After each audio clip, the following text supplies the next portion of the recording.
నమస్కారం అండి. మహాభారతంలో నేడు 30వ అధ్యాయము, అంశము అగస్త్యుడు. వినిపిస్తున్నది మీ విజయభాస్కర్. ఇంద్రప్రస్థపురంలో యుధిష్ఠిరుడితో ఉండే బ్రాహ్మణులు ఆయనతో అడవుల వెంట పడ్డారు. అడవుల్లో అంతమందిని పోషించడం కష్టంగా ఉంది. అర్జునుడు పాశుపతాస్త్రం కోసం వెళ్ళిన కొన్నాళ్లకు లోమశుడు అను ఒక బ్రాహ్మర్షి అడవుల్లో పాండవుల ఆశ్రమానికి వచ్చాడు. ఆయన ఒకరోజు యుధిష్ఠిరుడితో ఇలా అన్నాడు: నీవు తీర్థయాత్రలకు వెళ్ళకముందు నీ పరివారాన్ని కొంత తగ్గించుకో. ఇంతమందిని వెంట పెట్టుకుని ప్రతి స్థలానికి వెళ్ళడం కష్టమవుతుంది. యుధిష్ఠిరుడు కూడా ఈ కష్టంపై ఇదివరకటి నుంచే ఆలోచనలో ఉన్నాడు. ఇప్పుడు అతడు తన పరివారంలో కష్టాలు భరించలేని వారు, వేళ తప్పిన ఆహారానికి అలవాటు పడని వారు, పాండవుల పట్ల ఉన్న ప్రేమ గౌరవంతో వాళ్ళ వెంట వచ్చిన వారు, ధృతరాష్ట్రుడి వద్దకు కానీ పాంచాల రాజైన ద్రుపదుడి వద్దకు కానీ వారి ఇష్టాలను అనుసరించి వెళ్ళిపోవచ్చని ప్రార్థించాడు. తర్వాత బాగా తగ్గిన పరివారంతో పుణ్యతీర్థాలు సేవిస్తూ తీర్థయాత్రలు చేస్తూ ఒక్కో క్షేత్రం గురించి కథలు వింటూ వెళ్తున్నారు. అలా విన్న కథల్లో అగస్త్యుడి కథ ఒకటి. అగస్త్యుడు ఒకనాడు తల కిందకు కాళ్ళు పైకి ఉండి వేలాడుతున్న మునులను చూసి వారెవరో, ఎందుకు అలాంటి స్థితిలో ఉన్నారో వారిని ప్రశ్నించాడు. అందుకు వారు ఇలా అన్నారు: బిడ్డా, మేము నీ తండ్రులం. నీవు వివాహమాడి సంతానాన్ని కని మీ పితృరుణం తీర్చినప్పుడు నీ తరువాత ఉదకాలుండవు. కావున నిన్ను ఎలాగైనా ప్రోత్సహించి మాకు ఉదక ప్రదానం ఉండేటట్లు చేయడానికి ఈ ప్రకారం తపస్సు చేస్తున్నామన్నారు. అగస్త్యుడి వాక్యాలు విని వివాహం చేసుకునేందుకు నిశ్చయించాడు. విదర్భ దేశ రాజుకు సంతానం లేక విచారంతో కుంగిపోతూ అగస్త్యుని ఆశీర్వచనాన్ని కోరడానికి ఆయన వద్దకు వెళ్ళాడు. అగస్త్యుడు రాజును ఆశీర్వదిస్తూ రాజుకు ఒక కుమార్తె కలుగుతుందని, ఆమెను తనకు ఇచ్చి వివాహం చేయాలని నిర్ణయం చేశాడు. కొద్ది కాలంలోనే విదర్భరాణి ఒక ఆడ శిశువును కన్నది. ఆ పిల్లకు లోపాముద్ర అని పేరు పెట్టారు. పాప వయస్సు పెరుగుతోంది. రోజు రోజుకు అందం ఇనుమడిస్తోంది. కొద్ది కాలంలోనే జగదేక సుందరి అని క్షత్రియుల్లో పేరు పొందింది. ఆమెను ప్రేమిస్తే అగస్త్యుని ఆగ్రహానికి గురవుతామని ఆమెను ప్రేమించేందుకు ఎవరూ జోక్యం చేసుకోలేదు. కొంతకాలానికి అగస్త్య ఋషి విదర్భకు వచ్చి తనకు భార్య కావాలని రాజకుమార్తెను కోరాడు. అతి గారాభంతో పెంచిన రాజకుమారిని ఈ పురాతనుడైన అడవుల్లో నివసిస్తున్న ఋషికి ఇచ్చి వివాహం చేయడానికి ఇష్టపడలేదు. పిల్లని ఇవ్వబోనని చెబితే ఋషి ఆగ్రహానికి గురవుతానని భయపడుతూ రాజు దుఃఖంలో మునిగిపోయాడు. లోపాముద్ర కూడా తన తండ్రి విచారానికి కారణాన్ని గ్రహించి తాను ఋషిని వివాహం ఆడటానికి సిద్ధంగా ఉన్నానని చెప్పింది. రాజుకు విచారభారం పోయింది. తరువాత అగస్త్యుడికి లోపాముద్రకు వివాహం జరిగింది. తనతో వచ్చేటప్పుడు విలువైన దుస్తులు, అలంకారాలను విడిచిపెట్టాలని ఋషి కోరాడు. తన విలువైన దుస్తులను, అలంకారాలను తన పరిచారికలకు ఇచ్చి చెట్టు బెరడే వస్త్రంగా ధరించి ఎంతో ఆనందంతో భర్త వెంట వెళ్ళింది రాకుమారి. అగస్త్యుడు లోపాముద్ర గంగాద్వారంలో తపస్సులో ఉన్నప్పుడు వారి ఇద్దరి నడుమ గాఢ ప్రేమ అంకురించింది. భార్యాభర్తల్లా మెలుగుతూ ఆనందించడానికి అడవిలోని ఆ పర్ణశాలలో ప్రత్యేక సదుపాయం లేదు. ఆమెకు ఉత్సాహం చాలక సిగ్గుదొంతరలతో నెమ్మదిగా భర్తతో తన మనసులో ఉన్న విషయం చెప్పింది. రాజోచితమైన తల్పం, తన తండ్రి ఇంట ఉన్నప్పుడు ధరించిన వస్త్రాలు, అలంకారాలు వినియోగించినప్పుడే మన ఇష్టానుసారంగా హృదయానందంగా కాలం గడుపుతామని అనింది లోపాముద్ర.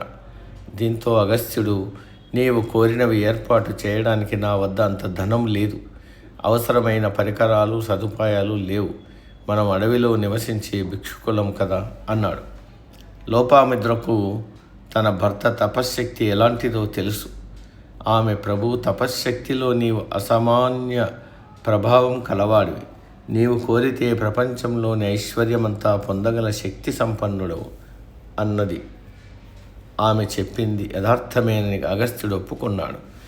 తన తపశ్శక్తి ఇలాంటి ధనమనే స్వల్ప అంశానికి వినియోగిస్తే తన శక్తి అంతా త్వరలో నశించిపోతుందని భార్యతో అన్నాడు.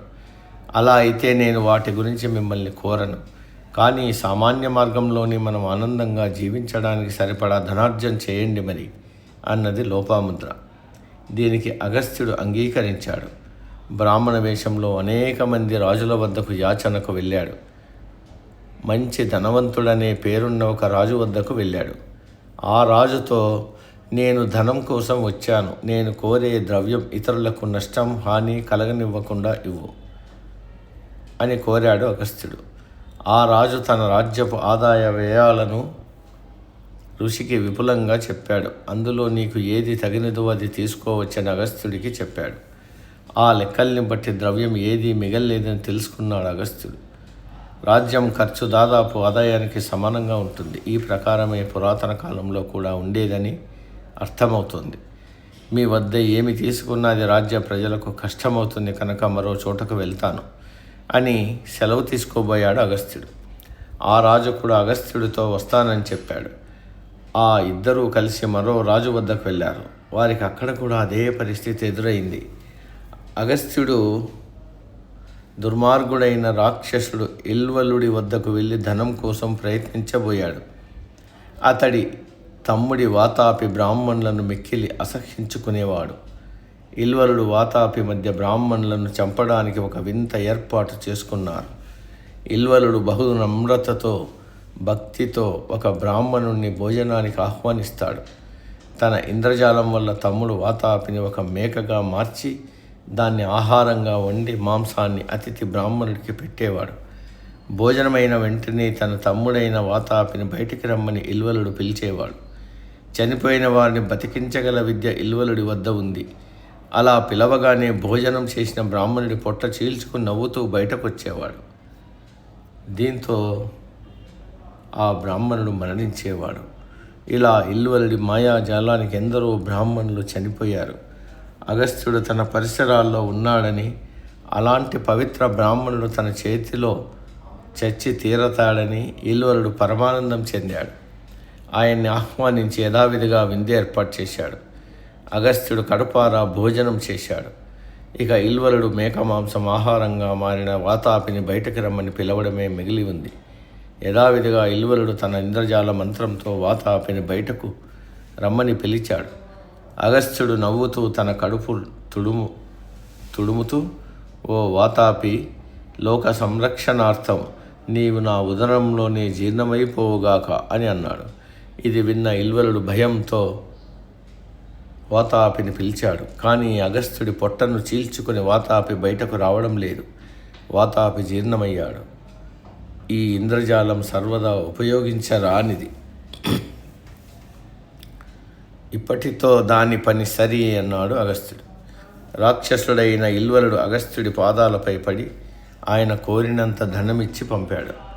అగస్త్యుడిలా తన భార్య లోపాముద్ర కోరికను నెరవేర్చాడు. అగస్త్యుడు లోపాముద్రను ఓ కోరిక కోరమన్నాడు.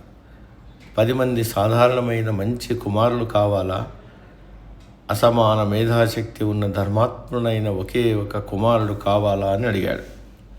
ఆమె ఒకే ఒక కుమారుణ్ణి కోరుకుంది. అలాంటి కుమారుణ్ణి ఆమెకు జన్మించాడు. మేరు పర్వతంతో పంతగించి వింధ్య పర్వతంతో కూడా బాగా ఎత్తుగా పెరిగి సూర్య చంద్ర గ్రహణాలకు చాలా ఆటంకమైంది. ఈ ప్రమాదంని నివారించలేక దేవతలంతా అగస్త్యుని సాయం కోరారు. అగస్త్యుడు వింధ్య పర్వతానికి వెళ్ళి, ఓ పర్వతరాజమా, నేను ఉత్తరం నుంచి దక్షిణానికి వెళ్తున్నాను. మరలా దక్షిణం నుంచి ఉత్తరం రావాలి కనుక నీ పెరుగుదల ఆపు.